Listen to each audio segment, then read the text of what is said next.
So, ayan mga sisi, napalaban ng bonggang-bongga ang lola mo dyan. So, yan po palang iririban ko ay super kinky. Then, yung dulo po ng buhok niya ay may bleach. So, ayaw po yung pabawasan ni madam. Kaya gagawan po natin ng paraan para maging maganda at masatisfied si madam sa resulta. So, pag ganyan po kasi na kinky, dry, at saka na bleach, napakahirap po yung i-riban. Kaya, ang gagamitin ko po dyan is organic riban yung dulo ng buhok niya. So, titingnan po natin ang magiging resulta kung masasatisfied ba si madam o hindi. So, yun nga po pala, i-late upload ko na lang.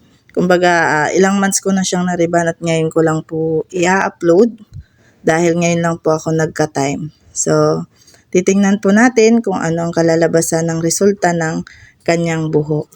So, ayan na nga mga sis ang resulta ng ating ginawa. So, kung mapapansin nyo po, andyan pa rin po ang kulay. At ang kinagandahan po, madulas at shiny po ang ating pagkakagawa. So, wala pong damage yung bleach ni madam kaya hindi po natin nabawasan ang buhok niya. So, salamat po sa panonood.